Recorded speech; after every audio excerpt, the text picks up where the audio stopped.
morning, everybody, and welcome to another edition of Mondays with Mark. And today I have here Amanda Sheehy. Amanda, welcome. Thank you. Thanks for having me. Oh, anytime. How you doing this morning? Doing well. It's Yeah, always a good day here in the building. I'm glad to hear that. Um, well, Amanda, maybe we should start by you telling us a little bit about yourself, your role here at Crossroads as an organization, but Crossroads School in particular.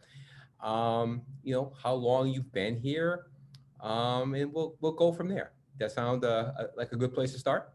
Sounds like a good place to start. All right, the floor is all yours. Can't wait. Um, yeah, so I've been at Crossroads for this coming September will be 8 years. So I don't know, maybe about 7.5 thus far.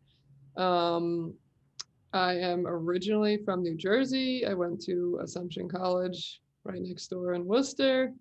And then I went out to San Diego, California, actually, for grad school, which was amazing. And then for whatever reason, I thought it was a good idea to come back here, which brought me to ABA services in general, not here at Crossroads right away, but only 2-ish years after I came back here, I started at Crossroads. So it's been quite the tenure. I started here as, back then we called them ABA counselors. Now we call them ABA teachers. I started in the youngest classroom, and most of those students are still here. And off the top of my head, at least 2 of those students are now taller than me, which typically ages you pretty quickly. Oh, I know that for a fact. Yeah. Yeah, they used to be. I actually have a picture of one sitting in my lap. He is now taller than me. So, yeah, I was the AP teacher for a couple of years here at Crossroads, at least 2 years, 2 or 3 years maybe. And I've been in my current position, which is the clinical and educational coordinator for the past two coming up on 3 years. So Oh, it's okay. been quite a journey. Now, it's my understanding that it's my understanding, Amanda, you have a little bit of a job shift and a new title, and maybe some additional responsibilities or new responsibilities to go with that. Would you mind sharing that with us? Yeah, of course.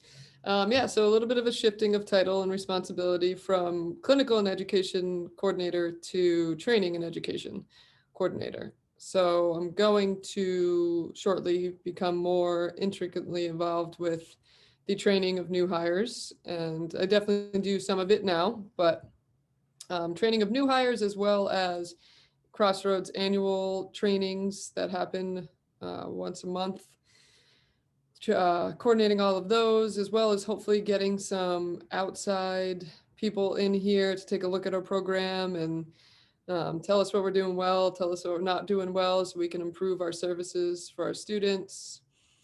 What else? Checking in with staff who have been here within their first 90 days or so, and really just trying to ensure all of our staff who are here are well trained, and really get all the training that they need and feel like they belong here and welcomed and get to know the community and love the community just as much as the rest of us do. Oh, wow, Excited. that is great.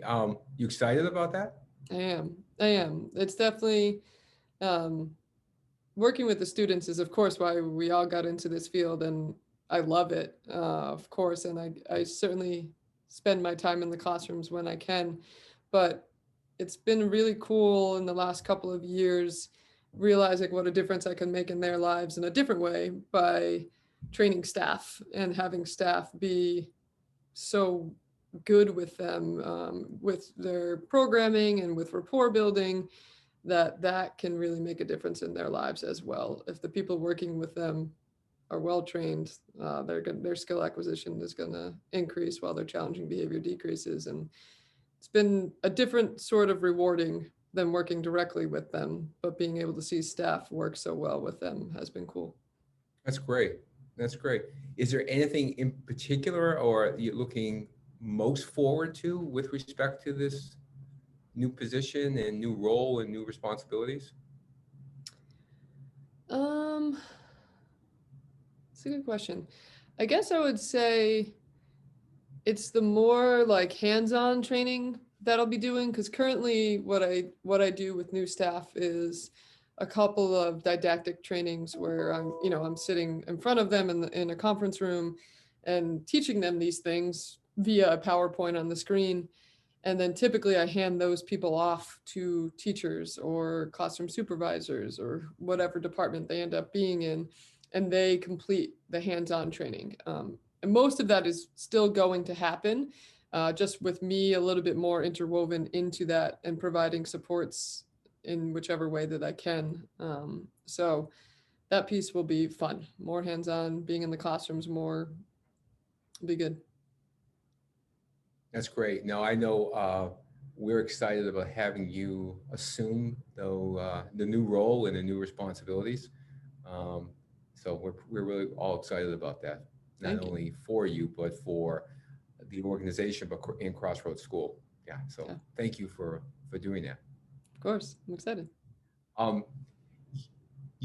before we shift gears here and maybe talk about something that's radically different, if you think about your tenure here at Crossroads, the past 8 years now, wow, that seems like a long time, eight Yep, years. it is. Um, uh, I would imagine this past year probably seems like at least 8 years, Yeah. but probably for all of us. Um, what is the one thing that has kept you here at Crossroads and Crossroads School in particular? It's a good question, because even like my family will ask that, why not public school? You get the summers off, that sort of stuff. And for me personally, I did work in public school for 1 year actually, and I worked at another school similar to ours for a year as well prior to coming here. But there's so many different things that are great about being here outside of the work that we do every single day. I mean, of course, that's the core of why we're all here, and that's really what I enjoy about being here. But from the moment I've entered Crossroads, I knew it was different. Physically walking through the doors, you feel a little bit different, and every single person you interact with, from top to bottom, is genuine. They want you to be here. They want you to feel a part of the community. You're not just somebody who works here. And that's part of the reason why I'm so excited to be doing more training, to be able to offer, hopefully, that same sense of belonging and welcoming and family that I've always felt here, even on our worst days during the last year, especially. Um, there's never been a question that everybody is in it for the right reasons and doing it for the students. And it's just such a good vibe overall, even on the worst days. So I'm from New Jersey, as I said. So most of my family is not, all of my family is not in Massachusetts, some closer than others. So to know that I have a second family almost, where I work, it fills a little bit of a void that is there with my family not being physically present all the time. That's great. No, that's really great to hear. I also heard, rumor has it that you also had a major personal event happen this past year. Oh gosh. Yes. Yes, I am a real life COVID bride. Well, Yeah, congratulations again. thank you. Thank you. It was interesting for sure. Our Lake Tahoe 2-day event wedding turned into the two of us and our officiant in a Boston hotel. So, yeah, but it was still wonderful nonetheless. So, thank you. Well, I admire the steadfastness in terms of that. Given what we've heard of what everybody hears in terms of weddings being canceled over the course of this past year and postponed. So I admire the steadfastness and the Thank you. commitment to that. So again, Yeah, congratulations. thank you. Thank you. I also know for a fact that we have a couple things in common, you and I. Um, what's interesting to me, I didn't know that until just a few minutes ago, that you spent some time in San Diego. I did. You said you went to graduate school in San Diego. I did. I Where went did you to live? Cal State San Marcos, so North County. Okay. All right. Yeah. All right. I actually did my graduate training in San Diego as well at the US University of California, San Diego State Joint Doctoral Program. Ah, see, I had only been to San Diego State to watch what I think our next topic is, basketball. Well, I don't know if you know, but my second coaching gig was a graduate assistant at San Diego State. I did not know that. Who was the head coach? Jim Vanderberg. Okay. This was a long time ago. I was gonna say that name doesn't jump out at me, but A long time ago. I'm hesitant about saying exactly how long ago it was. I will say this, and you can do the math. My first coaching job was a high school head coach before that in 1986. So you can do the math. I won't tell you when I was born. Just do it in your head.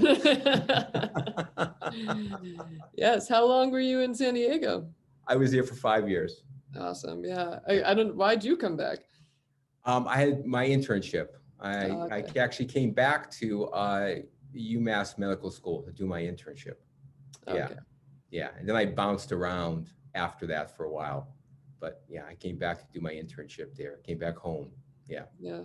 It's wonderful. It was amazing. We were just talking about, weather's turning. Well, it's supposed to snow tomorrow, but weather's finally turning into spring a little bit here. So the excitement of being able to go sit outside somewhere and enjoy some company now that, people are getting vaccinated and staying far away. And I was like, I used to do that almost every single day when I was in San Diego. You didn't Oh have to worry God. about it. I used to, I used to laugh at the weather forecast in San Diego because they were all the same, except for January, right? January was the rainy season, but Yeah. everything else was all the same. Mhm. Early morning clouds and fog give rise to sunshine, and depending on where you live, anywhere from 70 to 90. I did say, I mean, I had zero complaints about living there, but I did say at some point, I was like, you know what? Sometimes it kind of feels like Groundhog Day. I wake up Exactly. every morning. Exactly. I got to put a hoodie on when I walk to my car, but by 10 a.m. that hoodie is ripped off because I'm sweating. But by like 6 p.m. it's right back on because I'm cold. Absolutely.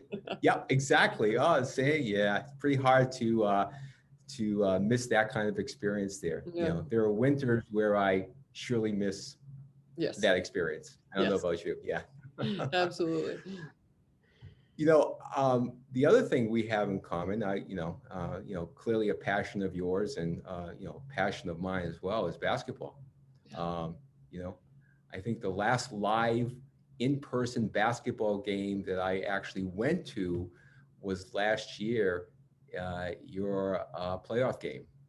Yeah. It was the last one I saw. Yeah. Yeah. And I know you don't want to talk too much about that game. I just wanted to bring that up as a reference point. Yes, thank you for sparing me. And thank you again for coming. You were only at Crossroads for what, a month? Probably, but I never miss an opportunity for basketball. That was easy. Yeah. Yeah. And what I admired about the game itself, and my one experience seeing you, on the bench, is your team was so clearly so well coached. Clearly so well coached on both ends of the court. Thank you. Thank you. And I say that with 35 years of coaching experience. So yeah. Yeah, I hate to sound too cliche, but I got a lot of people surrounding me. It's not just me. I got a lot of really, really good support on my coaching staff. So, and it's been a long time coming. It's a good thing you saw me now and not year 1 or 2. So. Oh, understood. We all have to start somewhere. Absolutely. Exactly. Yeah. Yeah. I could say the same thing about myself as well. Yeah, for sure. So what, obviously you're a former player like myself, and what drove you into coaching? It never was a question. It's a good question because it's making me think. Yeah, it's just an extension. I say this to all the kids that I coach all of the time, that at some point, like the dribbling of the basketball at some point is going to end. For some of us, it might be the last day of our high school season. For some of us, it might be well beyond that. And if we're really lucky, it could go really well beyond that. But at some point, it's going to end. And like, what are you really going to take from it? All of these years of playing basketball. I couldn't tell you a single, one of my stats from at any point in my career. Even as a coach, I could barely squeeze out a win loss record every year. I'm like, I think, I don't know, it's good. um, so none of that matters. It's all the in between, all the stuff that you learn, and like, who are you going to be when the ball stops dribbling? And for me, the answer to that question was like, yeah, definitely going to stop dribbling, but like basketball is always going to be a part of who I am. And, as you know, when you play for so long, your body can only take so much. So um, I was, I knew I couldn't play anymore, or I could, at the Y down the street, but it was just a natural extension. I couldn't just throw it in the trash. Like I had to find some way to incorporate it, and coaching is, yeah, next logical step. So. Okay. Yeah, no, I think that's probably the case for many of us as well. I know for me, and I wonder about the same thing for you, especially given what you do professionally too, in terms of your role here at Crossroads. I love to teach, and coaching gives me an opportunity to teach, albeit in a different way, but Mhm. it gives me an opportunity to teach and to Absolutely. really engage kids. And in my experience, kids and young men Hmm. um, that way. Yeah, exactly. Yeah, the relationships you make, the bonds you form. Yeah, I speak about it. She's starting to get it. Like I'll always say, I pretty much always have like 14 kids. None of them are mine biologically, but they are most days during the winter. Yeah, and the bonds you get, and it's so beneficial in both ways. I think one day when I'm a parent, I'm going to be so much of a better parent as a result of all the experiences I've had with these kids. So it's so mutually beneficial and so rewarding in so many different ways. So for those who don't know Amanda, tell us where you coach and Yeah, what your position is. absolutely. So I coach at Needham High School. I am the varsity head coach. This last COVID season was my eighth season total. So it's been a long road. I was first hired. I got the phone call of like, "Yay, you got the job," when I was 23.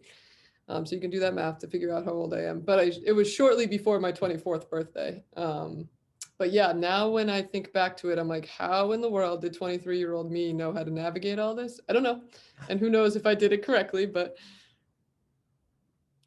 Well, we have another thing in common. That was my first coaching job. I was 23 years old as no well. way. Yeah. Do you remember back then? Like Yeah. what were you Yep. like? What'd you do? Well, that was a long time ago, so I have vague memories. No, I actually have great memories. How much I didn't know. Yeah. How much I didn't know. Yeah, Yeah. it's pretty amazing. Yeah. That's what I keep saying now. If I knew then what I know now. Whew. And I Yeah, thought, of course, you think you got it all figured out. I can do this. I still, yeah, I yeah. can't imagine what I'm going to know in 10 more years. So, No, it's such a far difference playing and coaching. Knowing the game is one thing at that level, but being able to know it as a coach is a completely different kettle of fish. completely agree. And sometimes, in my experience anyway, most of the people I've either played with or have coached, um, the like superstars don't always, actually, I would be tempted to say don't typically turn into great coaches. um, which is strange. Like I'm really good at this game, so I don't even have to think about it. I don't think about the ins and outs of it. I just do it and it happens. Whereas some others who might not be quite as good, they have to put more time into thinking and seeing things ahead. And they sometimes or often, I would say, turn into better coaches.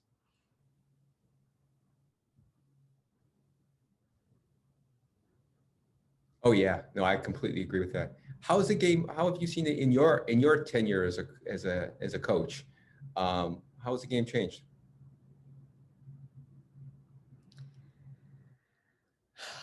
On the girls' side, I would say the biggest change for us is that it became more physical in a good way. I can go on for days about my opinions of how the game is officiated differently between men and women or boys and girls.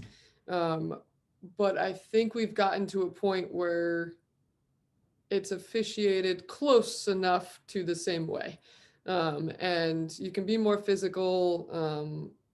You could get away with it, sounds bad, but yeah, you could just be more physical without getting a foul called because, you're touching somebody. So in that way, it's been really good. And I think the biggest change from 7, 8 years ago.